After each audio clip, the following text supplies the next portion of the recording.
at the moment we see a collaborative approach between big tech and startup. Is that something which will be foundational for developing artificial intelligence in our country? I think India is the third largest startup ecosystem in the world. And in fact, from a developer perspective, by 2027, India will be the largest developer ecosystem in the world. So there is tremendous opportunity for Indian startups to solve for India and for the world using technologies like AI, as you were discussing. And an organization like Microsoft, we think of ourselves as a platform company.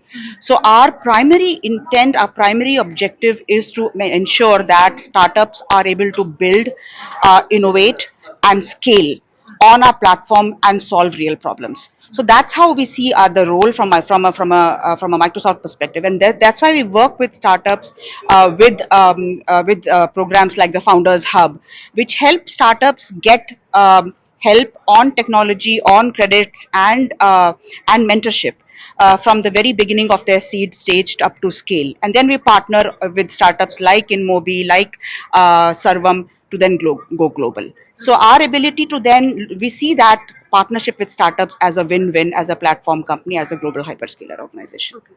Before I come to Nikki, one question to you, Saurabh, is you know, touching upon what you discussed on the stage as well, that as per a NASSCOM report, the demand for AI professionals in India will touch almost a million by 2026. So, what are the three urgent steps that we need to take right now from the government point of view, from private players' point of view, in order to be ready for that?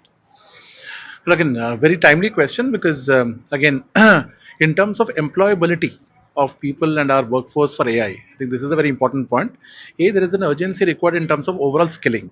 Right? So, getting our workforce ready in terms of understanding and using AI is a very critical component. And as I spoke on the stage as well, the ecosystem of partners across government, private institutions, education institutions, large enterprises need to come together to make that happen. I think secondly is also to create a way mechanism in terms of removing the fear of failure, as I mentioned. So therefore, programs and ways and means which can financially as well as morally support these the overall skilling program and employing this will be very critical. And last is finding the right applications and use cases where our workforce therefore can be tuned and tailored to using these applications overall for India primarily and drive consumption. I think will be three critical steps that we need in this space. Do you think private firms are ready for that in terms of adaptability and agility? Yeah, they are. And I think a lot of investments are already happening in that space. Again, the question that you also posed about in terms of big tech and startups coming together.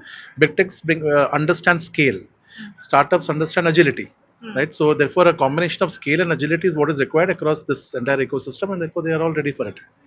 Okay, and the question that I have for you is, what can the government of India do so that future Nikkis are not languishing or are only going to be spotted by talent from outside the country? What is it that India can do in order to ensure that the the talent spotting happens on time, if I can put it that way? Yeah, for sure.